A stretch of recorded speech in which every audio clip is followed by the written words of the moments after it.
एक बात बताओ, मंदिर में घंटा बजाओगे, मंदिर की जगह हॉस्पिटल बना दो, तो तुम कह दो एक बार इतना हो जाएगा, मस्जिद की जगह हॉस्पिटल बना दो, सबसे बड़ी बन गई। बोलो भाई, मस्जिद की जगह हॉस्पिटल बना दो, हो गया यूं। अरे यार, ठीक है। अब सुनो, मैं कह रहा हूँ भाई, इस देश के जो मुसलमान हैं, जो बाबरी मस्जिद बनाने के लिए जगह में, दूसरी मस्जिद बनाने के लिए जो जगह मिली है, उसकी जगह हॉस्पिटल बनाया जाए, स्कूल बनाया जाए, और मस्जिद ना बनाया जाए। ठीक है, ठीक है। अब सुनो, और ऐसे बीमारों का इलाज कराया जाए जो मानसिक रूप से बीमार है। ठीक है भाई, मानसिक अपाहिजों का इलाज किया जाए। आपकी प्रजाति विलुप्त हो रही है, आपकी प्रजाति विलुप्त हो रही है। तेजस्वी यादव का बयान आया था कि जब आदमी लोग बीमार होंगे तो अस्पताल जाएंगे कि मंदिर, इसमें क्या कहना? हाँ, तेजस्वी का बयान आया था, मैं बताऊं, आदमी लोग हॉस्पिटल, ये एक दिन दे रहे थे आंकड़ा कि 1000 पे एक बेड है। भाई साहब, कांग्रेस के टाइम में 1000 पे 1000 बेड थे, 1000 पे 1000 बेड थे, 1000 पे। अच्छा, एक मिनट बताओ भाई, भक्तों की इतनी विडंबना, इनसे सवाल पूछोगे ना, ये रिवर्स में सवाल पूछेंगे।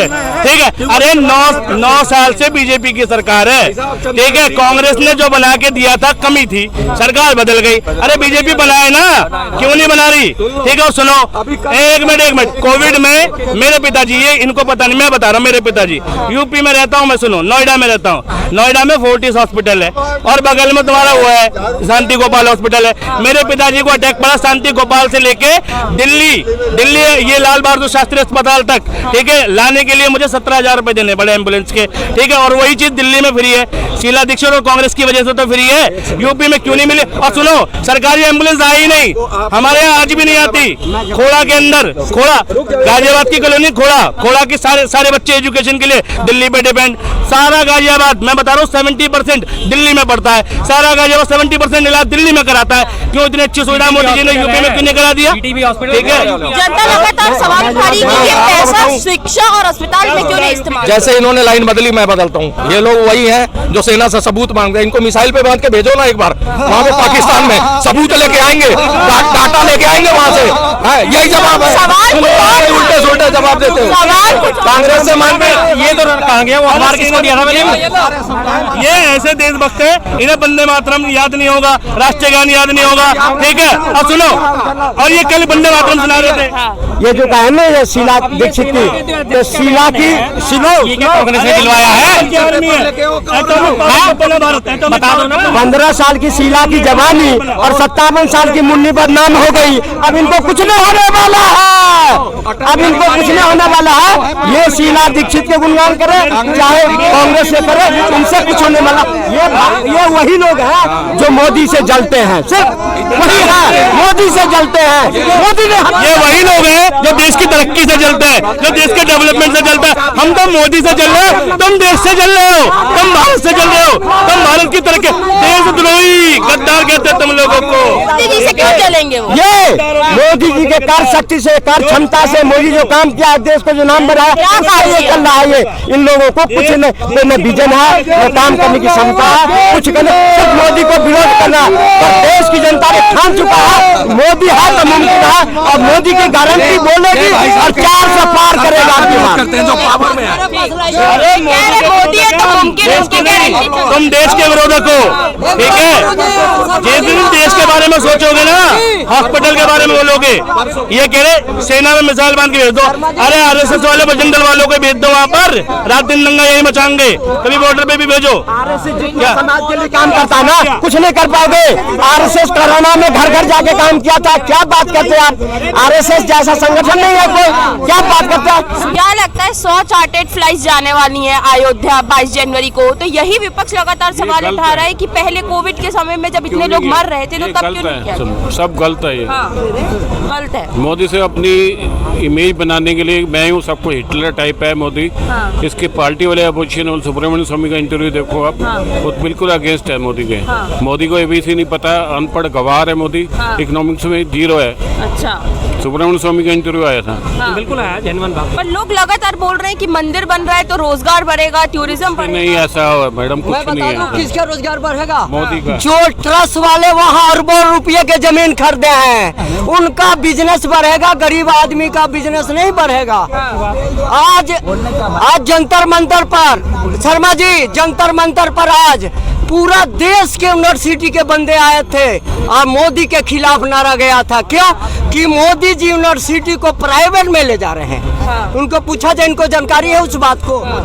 सुनो, अभी भाई साहब ने कहे हैं कि कोविड के बारे में, जब कोविड में सारे दुनिया परेशान था, मोदी जी दवाई में लगे थे, ऑक्सीजन के लिए लगे थे, जो कहाँ से ऑक्सीजन लेगा, और जिससे ये सहयोग मांग रहे हैं ना, भी गिरगिरा के वोट मांग रहे हैं, 3 सीटें हमें दे दो दिल्ली में, वो 10-10 लाख के पर्दे खरीद रहे थे केजरीवाल पर, पर्दे लगा रहे थे अपने घर में। इनके मुंह में है कोई जवाब इस बात का? अभी इतना खर्चा जो उद्घाटन में हो रहा है वही कोविड में क्यों नहीं? अगर वहाँ पूरे देश विदेश के लोग आ रहे हैं और वहाँ फ्लाइट अवेलेबल नहीं कराएगा तो लोग कैसे जाएगा? इसलिए फ्लाइट अवेलेबल कराना मोदी जी का काम है, सरकार का काम है। इसमें इनको दर्द किस बात की होती है? किसी को दर्द क्यों हो रहा है? वहाँ 100-500 ट्रेनें जाएगी, 1000 बसें जाएगी। वीआईपी लोगों के लिए प्लेन जाए, गरीबों के लिए नहीं जाएगा। क्यों नहीं जाएगा? जिस लायक है उस लायक सारी सुविधा हो रही है, सब जाने वाले हैं, सब जाएंगे उसमें। इसमें किसी को कुछ होना नहीं चाहिए। आप सुन के जाना, ऑक्सीजन के बिना गोरखपुर में कितने बच्चे मर गए थे, उस डॉक्टर को जेल भी दे दिया गया। आपको पता है? कुछ पता रहता है तो बोलो। अरे महामारी परेशान था, और भी देशों में कोविड आया था। सारे विश्व से सबसे अगर सकून। एक आखिरी बात है, बड़ी पुरानी कहावत है और कहावतें हमेशा सही साबित होती हैं। अंधे के आगे रोना, अपने नैन खोना। तो ये भाई साहब उस कैटेगरी में आते हैं। इन्हें दुनिया भर की आप चीजें समझा दो, दुनिया भर के इन्हें तर्क वितर्क दे दो, इनके कान पे जिसे कहते हैं जू नहीं रेगनी, और जू वास्तव में नहीं होगी क्योंकि बाल बहुत हल्के हो चुके हैं, तो इसलिए रेगेगी भी नहीं। तो अब मैं इनसे ज्यादा और इनसे बहस नहीं कर सकता, मैं भी अब थकने लगा हूँ बस। अब कांग्रेस का जू है तो वो जू हटेगा कैसे? जब तक गंजे नहीं हो जाएंगे हटेगा नहीं। और हमारे जो है देशभक्ति की भावना हमारे में, तो हमारे तो बाल होंगे ही। देशभक्ति की भावना, इसलिए ऐसी बातें कभी नहीं करते। देश के बारे में बात करते, मोदी जी के बारे में बात नहीं करते। मोदी जी देश नहीं है, मोदी जी भी देश के एक मात्र प्राणी है, एक सेवक है, एक प्रधानमंत्री पद में है, ठीक है, लेकिन एक देश की जनता है। मोदी जी देश नहीं है। आज उसी सेवक को देश की जनता माथे पे लेके घूम रहा है और उसकी गारंटी को गारंटी मान रहा है। और अब की बार 400 पार। अरे सरकार सब कह दिया इन्होंने 400 पार। कहने दो, हम बात खत्म करते हैं, बस बहुत हो गया। इनको कहने दो, इनका भाई साहब का जितना मर्जी इन्हें बोलते रहो, इनके पल्ले कुछ नहीं पड़ना। ऐसे लोग हैं, दुनिया वीडियो देखती है, जिसे समझ में आना होता है। आपकी वीडियो हजारों लाखों लोग देखते हैं, उन्हें बात समझ में आ जाती है, आ जाए अच्छी बात है। और वो देख लेते हैं कि बीजेपी में भक्त कैसे कैसे नमूने भरे पड़े, उसका एग्जाम्पल देके भाई साहब चले जाते हैं। हमेशा विपक्ष ने भगवान राम का अनादर किया है। ये कैसे बोल सकते हैं? मैं कह रहा हूँ ना, अगर राम वहाँ बन रहा था, राम की मंदिर आकार सेवा हुई थी, तो इसी कांग्रेस के सहयोगी मुलायम सिंह यादव जी ने कितने नौजवान, कितने कार सेवकों को गोली मार दिया था। ये क्या हिंदुस्तान की जनता है राम की सेवा करने वाले, राम की उपासना करने वाले लोग भूल गए? ये सब याद है लोगों को।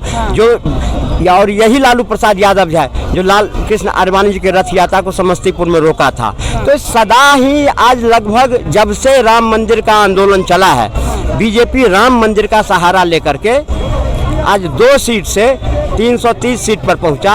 और विपक्ष जो राम का अनादर किया, राम की अवहेलना की, राम के नाम पर में जो लोगों को बलगाया, आज सड़क पर है। पर विपक्ष बोल रहा है कि सबसे पहले बाबरी मस्जिद का ताला खोलने वाले राजीव गांधी थे, तो उनको क्यों राम विरोधी ऐसे बताया जा रहा है? तो अगर ताला खुलवाए तो ठीक है, ताला खुलवाए उन्होंने तो मंदिर बनवा दिए होते, मंदिर का पहल करे होते, क्यों नहीं करे? उन्होंने नहीं करे। और जब होने की बारी आई तो इसी राम मंदिर के विरोध में वकील की फौज खड़ा करे। तो हिंदुस्तान की जनता सब देख रहा है, सब समझ रहा है कि राम भक्त कौन है, राम के पक्ष में कौन है, जो सनातन है, सब देख रहा है सनातन धर्म को मानने वाले कि विपक्ष में कितनी ताकत है। विपक्ष आज राम का विरोध करते करते सड़क पर है, और जो भारतीय जनता पार्टी ने राम का सहयोग किया, राम मंदिर बनाने में सहयोग किया, आज वो सत्ता में है। पर देखिए, अब शंकराचार्यों ने भी जाने से मना कर दिया है। वो कह रहे हैं सही तरीके से जब तक राम मंदिर पूरे तरीके से नहीं बन जाता है, उसका उद्घाटन नहीं होना चाहिए। शंकराचार्य जी क्या कहे हैं ये तो उनके विचार है, लेकिन जहाँ तक मैडम सवाल है कि एक लोग छोटा सा मंदिर घर भी बनाता है तो उसको साजने संवारने में जिंदगी बीत जाता है पर वो पूर्ण नहीं हो पाता है। लेकिन इतना बड़ा जो भव्य मंदिर बन रहा है वो एकदम तो तैयार हो नहीं जाएगा, उसको बनने में सब कुछ में समय लगेगा, परंतु जितना बन गया है उसमें भगवान राम की स्थापना हो रही है, इससे अब बढ़ के हर्ष की बात। जब इतने समय रुक ही गए थे तो और समय रुक जाते, क्या इतनी जल्दी थी? इसमें जल्दी की क्या बात है, 500 साल तक तो राम रुके हुए थे। अब लोगों की ये इच्छा हुई, सनातन धर्म को मानने वाले का इच्छा हुआ कि भगवान का जब मंदिर बन गया है तो भगवान अपने मंदिर में प्रवेश करें।